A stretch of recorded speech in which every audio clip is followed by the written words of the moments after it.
हाँ जी, सभी भाइयों को नमस्कार। सबसे पहले तो थोड़ा मैं अपना परिचय दे देता हूँ। मेरा नाम जोगिंदर सिंह है और हमारी कंपनी का नाम हो गया यूनिक बिजनेस ग्रुप। और हमारी संस्था है जो लाइव स्टॉक में काम करती है। अपना कृषि विज्ञान केंद्र के नाम से हमारी संस्था है, थोड़ा ऊपर करके दिखा दें। और हमारा एनजीओ भी चलता है। एनजीओ हमारा जनित सेवा संघ के नाम से हमारा एनजीओ चलता है।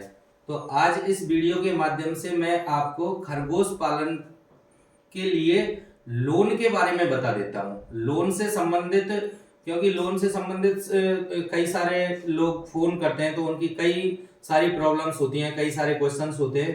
तो आज मैं इस वीडियो के माध्यम से खरगोश पालन के लिए लोन या अदर किसी के पालन के लिए लोन है, वो सारी जानकारी मैं इस वीडियो के माध्यम से दे देता हूँ आपके लिए। मैंने पॉइंट्स पहले से ही नोटेट कर लिए हैं यहाँ पे। तो देखो, सबसे पहले तो मैं ये बता दूं कि खरगोश पालन के लिए लोन होता है कि नहीं होता है। तो खरगोश पालन के लिए लोन होता है। IDSRR करके स्कीम है, केंद्र सरकार की स्कीम है। इसके तहत खरगोश पालन के लिए लोन दिया जाता है। बाकी का तो देखो, अलग अलग पालनों के लिए अलग अलग स्कीम्स होती हैं, लेकिन जो हम लोन करा के देते हैं आपको, वो IDSRR करके स्कीम है। इसके तहत हम आपको लोन करा के देते हैं। ये आप गूगल पे सर्च कर लेना। तो ये खरगोश पालन के लिए लोन कहां कहां पे उपलब्ध है, तो मैं बता दूं आपको कि जो IDSRR करके स्कीम है, ये केंद्र सरकार की स्कीम है।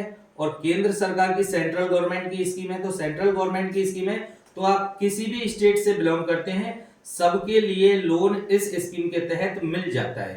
तो इससे कोई फर्क पड़ने वाला नहीं है कि आप राजस्थान से हो या MP से हो या छत्तीसगढ़ से हो या महाराष्ट्र से हो या उड़ीसा से बिलोंग कर रहे हो। आप इंडिया में किसी भी स्टेट से बिलोंग कर रहे हैं, सेंट्रल गवर्नमेंट की स्कीम है। सेंट्रल गवर्नमेंट की स्कीम है, तो ये सभी स्टेट्स के लिए अवेलेबल है।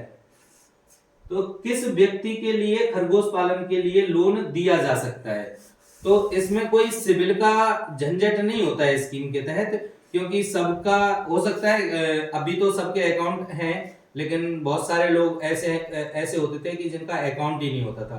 तो इसमें सिविल नहीं चाहिए होता है। हाँ, 18 साल की एज से ऊपर एज होनी चाहिए और 60 साल से कम एज होनी चाहिए। उन सब लोगों के लिए उपलब्ध है। और ऐसा नहीं है कि मतलब ये किसी मतलब मेल के लिए है, यानी कि आदमी के लिए, या औरतों के लिए, जो लेडीज हैं उनके लिए भी लोन उनके नाम से भी हो जाता है। तो इसमें डॉक्यूमेंटेशन क्या लगते हैं, मतलब खरगोश पालन के लिए आप लोन लेते हो, लोन हम लोग करा के देते हैं, तो उसके लिए आपको डॉक्यूमेंटेशन क्या क्या देने होते हैं। तो मैं बता दूं आपको कि आधे से जो ज्यादा डॉक्यूमेंट्स हैं वो तो हमारे यहाँ से ही लग जाते हैं। यानी कि बिजनेस प्रोजेक्ट रिपोर्ट हो गया आपका, वो हम बना के देते हैं आपको। कोटेशन हो गया, एस्टिमेट हो गया, बिलिंग हो गया, ये सारी चीजें हमारे यहाँ से लग जाती हैं। और एक रजिस्ट्रेशन भी कराना होता है फर्म का, वो भी हम लोग ही करा के देते हैं आपको। तो ये सारे डॉक्यूमेंट्स तो हमारे यहाँ से लग जाते हैं। आपके यहाँ से जो डॉक्यूमेंट्स लगते हैं वो नॉर्मली डॉक्यूमेंट्स लगते हैं। तो उसमें तो आपका एक आधार कार्ड चाहिएगा, एक पैन कार्ड होना चाहिए और बैंक अकाउंट नंबर चाहिएगा। बाकी का चेकबुक भी लगती है। और सबसे मेन जो डॉक्यूमेंट्स आपका लगता है, जहां पे आपने खरगोश पालन किया हुआ है, यानी कि जहां पे आपने खरगोश पालन लगाया हुआ है, उस जगह के डॉक्यूमेंट्स चाहिए। यानी कि अपनी जमीन है, तो जैसे खेत पे लगाया हुआ है तो उसका तो खसरा खतौनी नहीं होगा आपका। वहां पे नहीं है, घर पे लगाया हुआ है तो घर का पट्टा होगा आपके पास में, या अदरवाइज किसी दूसरे के यहाँ पे लगाया है आपने, तो उसका फिर रेंट एग्रीमेंट लग जाता है। और 3 स्टाम्प लगते हैं 50-50 रुपए के, 2 स्टाम्प पेपर लगते हैं 10-10 रुपए के। तो ये नॉर्मली डॉक्यूमेंटेशन लगते हैं। अब बात आती है कि कितने का लोन हो जाता है। तो देखो, IDSRR करके जो स्कीम है, इसके तहत 2.25 लाख रुपए का लोन होता है।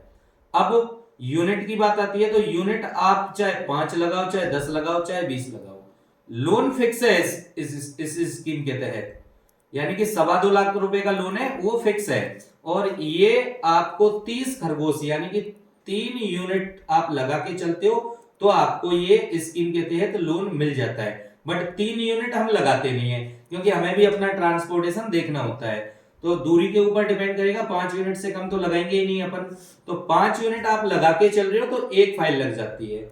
आप 10 यूनिट लगा के चल रहे हो तो वहां फिर 2 जनों के डॉक्यूमेंट्स दे दो आप हमें, तो 2.25 लाख प्लस 2.25 लाख करके इस तरीके से 4.5 लाख का लोन हो जाएगा। बाकी का एक फाइल पे यूनिट आपकी कितनी भी हो 2.25 लाख रुपए का लोन फिक्स है जी। अब इसमें सब्सिडी कितनी आती है, तो देखो IDSRR करके स्कीम है, इसमें कैटेगरी नहीं चलती, इसमें मेल फीमेल का सिस्टम नहीं चलता कि भाई मेल के लिए इतनी कैटेगरी है, फीमेल के लिए इतनी कैटेगरी। इसमें चलता है जाति के हिसाब से दिया जाता है। तो जो लोग SC ST कैटेगरी से बिलोंग कर रहे हैं तो उनको तो मिल जाती है 75,000 रुपए की सब्सिडी, और जो लोग OBC जनरल से बिलोंग करते हैं उनको मिलती है 53,000 रुपए की सब्सिडी। तो ये सब्सिडी है 2.25 लाख रुपए पे, तो 4.5 लाख के पे तो वो तो 2 फाइल हो जाएंगी, तो 2 अलग अलग सब्सिडी हो जाएंगी उनके लिए। एक फाइल की बात कर रहा हूँ, 2.25 लाख रुपए का लोन मिलता है और इसमें जो सब्सिडी जाती है वो 53 और 75,000 रुपए की जाती है। अब बात आती है कि भाई किस्त कितनी आती है और इसकी ब्याज कितनी लगती है। तो देखो 8% तो एनुअली फ्लैट रेट ब्याज लगती है, यानी कि जो पैसा आपने लिया है उसमें से सब्सिडी काट के जो भी आपका अमाउंट है, जो भी आपका अमाउंट बचा है उसकी 8% के हिसाब से एक साथ ब्याज जोड़ दी जाती है और फिर जो किस्त है उसका फिर डिवाइडेशन किया जाता है। यानी कि 2.25 लाख में से आपने मान के चलो किसी का 53,000 रुपए की सब्सिडी जा रही है, तो 53,000 रुपए काट के जो पैसा बचता है उसके ऊपर ब्याज लगेगी। और 5 साल के लिए लोन दिया जाता है, तो 5 साल की ब्याज पहले जोड़ दी जाती है, पहले ही लगा ली जाती है, फिर उसकी किस्त डिवाइडेड होती है। और जो इस स्कीम के तहत जो किस्त बनती है वो तिमाही बनती है, क्वार्टरली बनती है, यानी कि 3 महीने की एक किस्त आपको देनी होती है। तो SC ST कैटेगरी वालों की जो किस्त आती है 3 महीने की, वो तो आती है 10,500 रुपए की सब्सिडी काट पीट के, और OBC जनरल वालों की किस्त आएगी 12,100 रुपए की जी। ये 5 साल के लिए लोन दिया जाता है।